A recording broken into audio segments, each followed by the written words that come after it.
Good day to our viewers. Once again, I welcome you to another edition of Entrepreneurship and Enterprise Development, made possible by Boxless Leadership Academy. Today, we are going to go to Module 3, and we are going to be discussing another thought-provoking topic entitled Development of a Startup. Startup is a very common concept, grossly misused, grossly abused by people and even organizations. Therefore, in this particular module, the learning outcomes are: understand the definition of startups, know the differences between startups and small business, understand the features of startup irrespective of climes, appreciate the success stories of startup for rich insights, appraise the development phase of startup, and finally, we may look at theories relevant to startups. Definition: startup is a human institution designed to create a new product or service under condition of extreme uncertainty. That is a definition by Appraise 2011. Another definition from Landau defines startups as a business venture that is designed by an entrepreneur to grow fast because it has something unique to sell to a very large market. The first definition by Appraise is general. We look at startups as any business you set up which is new and which desires to provide the public with new product or new service, although you are not certain whether the public will accept your product or service. However, another definition that is higher, which is mostly used by professionals, is the one by Landau. We are talking about a business venture which has the potential of growing very fast because it has something unique to sell to a very large market. If you set up a bakery and you want to sell bread to the public, yes, it's a startup, but technically speaking, a bakery is not driven by technology, and there is a common business model around.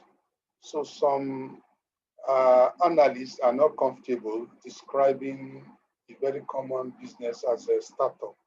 But generically, you can use the word startup for such a business. Let's look at another definition by Startup Commons 2020. Startup is defined as a new or early stage business initiated by its founder around a commercially viable idea or a social problem with a potential for significant opportunity, growth, and impact. Its higher than usual growth potential is slightly dependent on technology and committed founding team with shared vision translated into reality. So this particular definition has actually summed the first and the second. Small businesses around that seek to provide innovative products and services and with potential to grow very fast is a startup. Technology-driven businesses too, within the environment with high growth potential and which seek to solve problems of the society is also a startup. Even social enterprises with dual purposes and which seeks to impact, in the society, leveraging social innovation and with the potential to grow very fast is also a startup. Wrapping up the definition, Small Business Association explained that the word startup goes beyond just a company, just getting off the ground. Rather, startup is associated with a business that is typically technology-oriented and has high growth potential. Startup has some unique struggles in terms of cash limitation, explicit limitation, and also audience or social network limitation at the time of starting. However, Because they have high growth potential, they're able to seek finances from investors looking for the highest potential return on investment while balancing associated risk. More importantly, you can see startup in for-profit business, not-for-profit business, and also hybrid enterprises within the economy. What are the areas of focus of startups?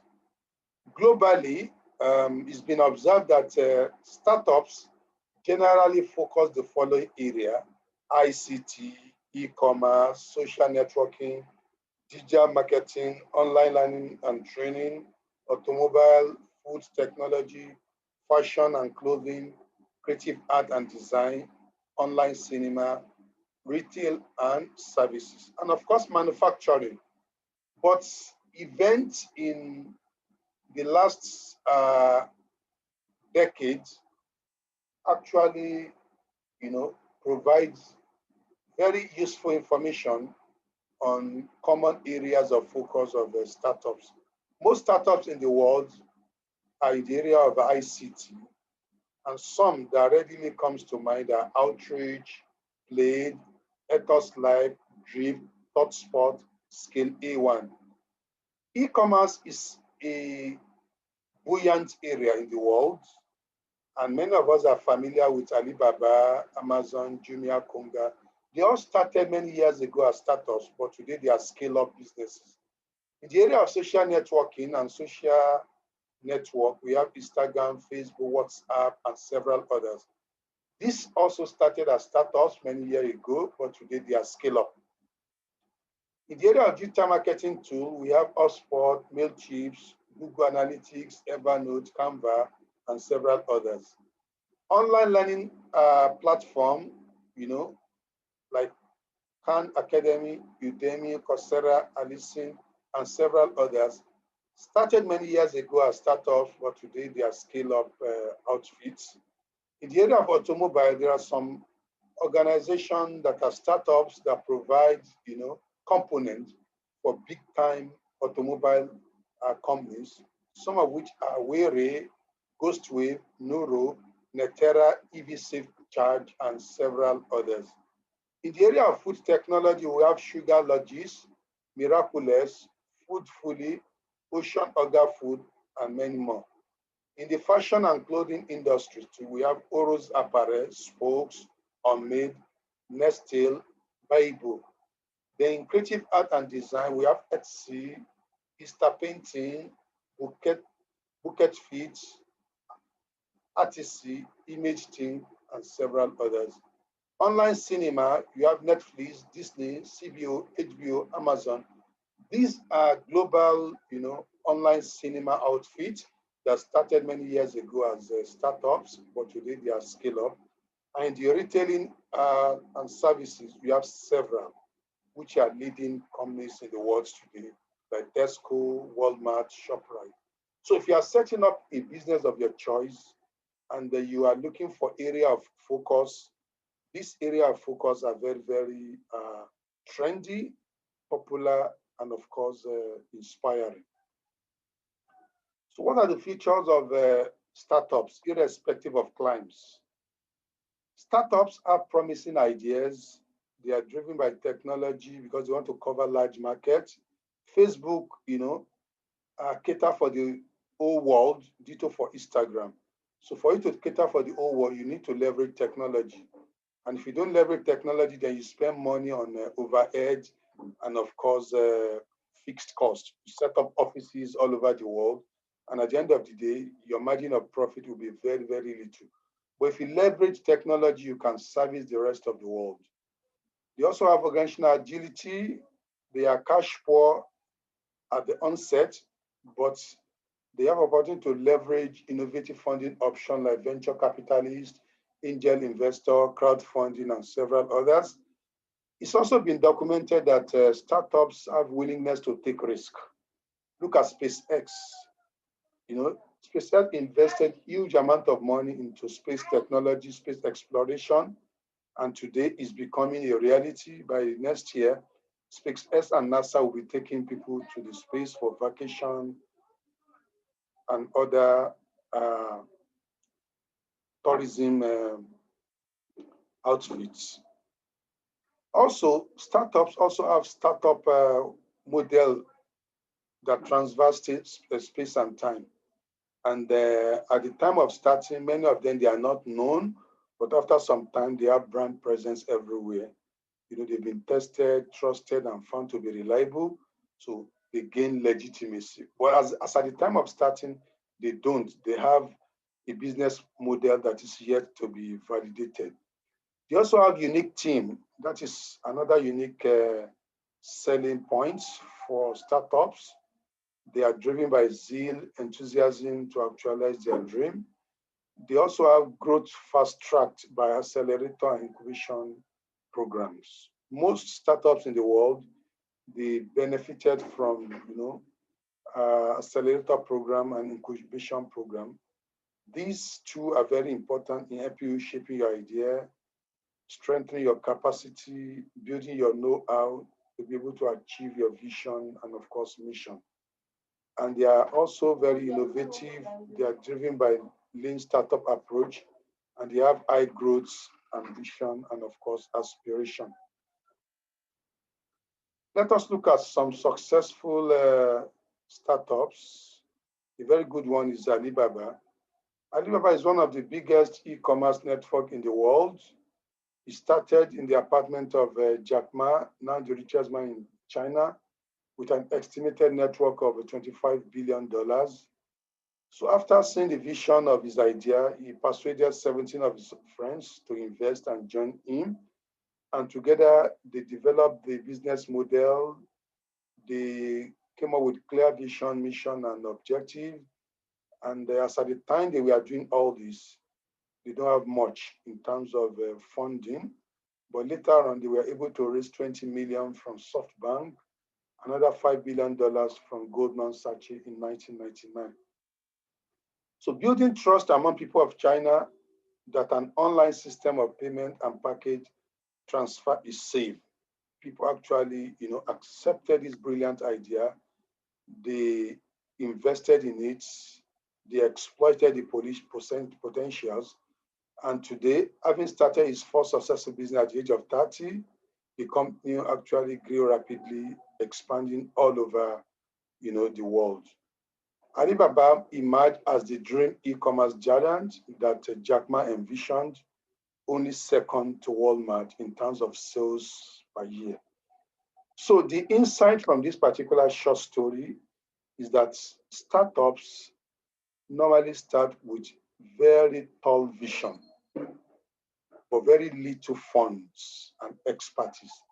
Leveraging on people, organization, and colleagues, they are able to develop global corporation, which is a story that is inspiring to everybody. The second success story is Facebook. The idea of Facebook actually started in 2003 when Mark Zuckerberg created an online program called Fishmash, which allowed students to objectify fellow students by comparing photos of their faces to select the author on campus. In 2004, Zuckerberg and co-founder Eduardo Saverin, Andrew McCollum, Dustin Moskovitz, and Chris Oofs created an innovative social platform with the aim of connecting Harvard students through an online community, which they named Facebook. 14 years later, Facebook emerged as the most influential social network in the world, boasting approximately 2.2 billion monthly users. Today, after 17 years, look at what a small startup idea has become. So you can't do without Facebook if you are, internet savvy and you believe so much in social networking. So they have a very tall dream, and they're able to network colleagues. They leverage expertise of others, and also they attracted funding from venture capitalists and like minds, and they transformed their ideas into global corporation. Another one is Netflix. Netflix is a very inspiring uh, case of a startup that became a scale-up. Founder and CEO Reed Axton narrated that the idea to start Netflix actually came up on account of fine of $40 that he paid for returning a movie late. So TV and movie industry, as at the periods when Netflix was coming up, beamed to 1.4 billion household as at 2017. Whereas the vision of Netflix was to exceed that. So in 1997, they created Netflix in US to offer movie and shows via streaming at affordable price. So that is the unique selling point. They also produce their own content, by paying movie makers and so on and so forth, even big studio to produce movie for them so that they have control of both the content and of course the market. So in 2018, Netflix became the world's most valued entertainment company with a net worth estimated at $153 billion. You can see they started very small with a very tall vision, and today Netflix is a force to be reckoned with. One very important point to take home is that Netflix's success is linked to three competitive strategies. One, reduction of its production and sales cost. They produce their own content. By so doing, they are able to reduce the cost of production and sales cost as low as possible. Two, differentiated movie. They produce different types of movie for different types of consumers. And also, they attract specific consumer segment of audiovisual media world in US, Europe, and other regions. So people who are interested in watching film on their laptops, on their Android, on their smartphones, as opposed to going to cinema, they are the target of Netflix. At the peak of coronavirus, even up to the present moment, in places where people are under lockdown and lockup, they improvise, they entertain themselves, they are able to, you know, overcome depression and boredom using the product of Netflix. So Netflix is making a lot of money from a very tall vision. Now it's a global corporation. These three examples are very, very instructive for established entrepreneurs and aspiring entrepreneurs. So the next thing, let us go to the development phase of startup. Startup have what we call development phase, which has been classified into three: formation, validation, and growth. If you talk about formation, there are three things under formation. We are talking about a period when the idea is conceived, developed, and nurtured. Another formation stage, you have mission. You must state clearly what are you out to do. Vision, where do you want to be in future? And strategy, how do you get there? Specific plan, tactics, and action plan on how to get there. Once you have this in place, including your business model, your business plan, the next thing is to validate. We call that validation. You test the product, you test the market, you test the idea. And to test the idea, you need what we call a prototype or a sample of your idea or your service. And we call that minimum viable product.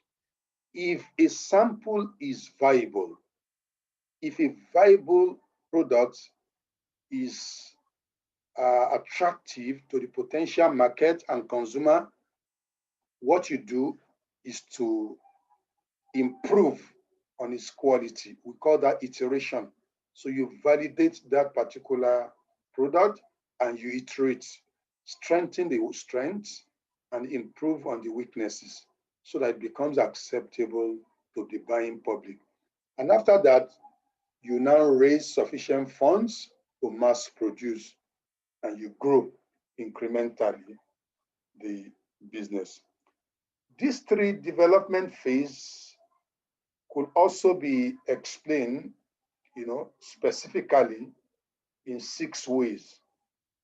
The first one is ideating. You come up with your idea, and after coming up with that idea, you develop into a business concept. That is concepting.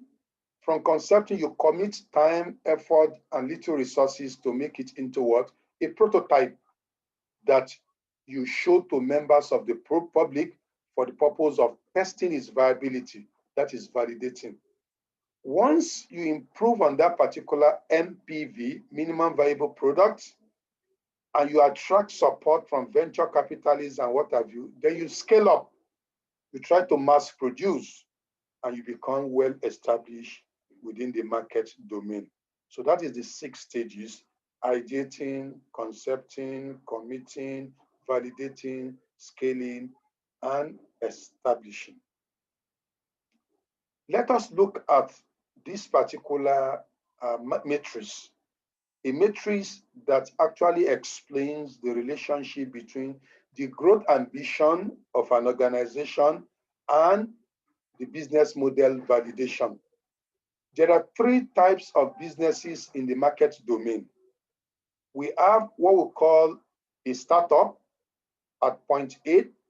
We have what we call a small business at point C, and we have a scale-up at point B. What is a startup? A startup is simply a new viable business with unvalidated business model. People don't really have much information about you. Your business has not been tested nor trusted, but there is prospect in your business. So you operate at point A. At point 8, you have high growth ambition, but your business model is yet to be validated. Whereas at point C, which is a very common point in the society, this is where you see so many small businesses, retail outlet, barbing salon, car wash, etc. We call them small business because they have validated business model. We all know what a salon is. We all know what a car wash is, and they are, they are respected. Their product and services are quickly accepted by the society. But they suffer from a very important disadvantage. They have low growth ambition. And that's why they remain small for years. But if you move on to point B, which is the desirable point, at that point, you have what is called a scale-up. A scale-up has high growth ambition, and of course, the business model has been validated. Facebook is a good example. Alibaba is a good example. Jumia is a good example. Konga is a good example. And so many thriving businesses in Nigeria, even all Dangote businesses, they are scale up. They are not small businesses. They are not startup. It started many years ago as a retail outlet. It ventured into manufacturing, and today is a global leader in cement, flour, and so on and so forth. So that's the difference between a scale-up, a small business, and a startup. So if you set up your startup, there are operational challenges you are expected to face. It is normal. You face it in Nigeria, in Ghana, in US, in all parts of the world, but we are particular to Nigeria. Number one is poor access to mentorship. If you don't go all out to look for mentor or meet relevant organization, you may not have the required understanding, expertise, know-how to take your business to the next level. Also, there are a number of acceleration programs out there. It's your responsibility to look out for them. Even the few around, it is always very difficult to get a space. So it's actually a challenge. The second one is limited finances for scale up. Yes, people have money to start their business, but if the demand increase and you need to expand, if you don't have what it takes in terms of viable business concepts, bankable business plan, and an inspiring business model, you won't be able to, access the required funds for scaling up. Number three is poor business planning. Most people start business based on emotion and some other what we call parochial consideration without developing their business model, testing them, coming up with a viable business plan. You know, all these eventually will affect the business at the crossroad. Another one is weak marketing research and strategy. People don't conduct the needed market sensing, market analysis to be able to test the ground.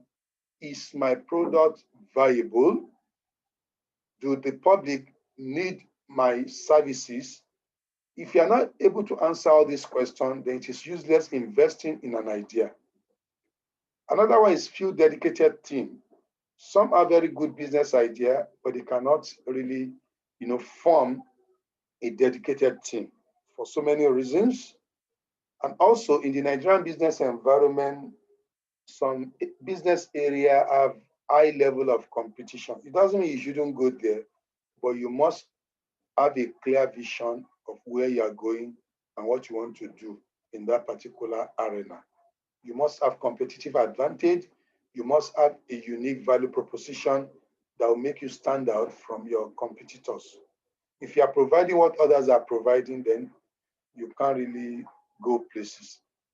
Ever changing technologies. In Nigeria, technologies is changing. In the printing profession, in Shomolu and other printing hubs in Nigeria, businesses are dying because of changing technologies.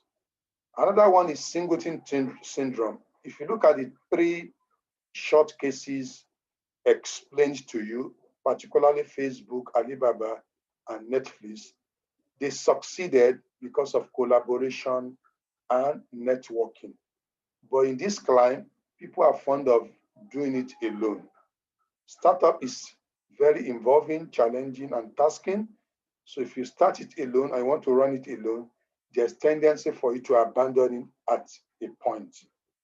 Then most startups in Nigeria lack entrepreneurial leadership. So you need to have what it takes in terms of entrepreneurial leadership to be able to nurture your business from scale up to startups. And also absence of bottom-up communication. Some will start well, they have the needed idea, but they are very poor in attracting, information, message, fact, data from those below. Whereas, although you started the business, you must operate what is called bottom-up communication. You learn how to get information from customers, from workers, from clients, from suppliers, and other critical stakeholders. Two other challenges are also very instructive. High overhead costs. In Nigeria, the overhead cost is very, very high. Energy is very expensive and unstable. There's multiple taxation, cost of rent, and other environmental costs, which may eat up into your profit. You have to factor this into your startup. And finally, ripple effect of the macroeconomic environment, high inflation rate, high interest rate, and the dollar is also very, very high compared to Naira and so many other things that affect business in this climate. I want you to go over these tutorial questions to actually enhance your knowledge and your competence about startups and how to navigate the operational challenges facing startup in Nigeria. Thank you for your rapt attention.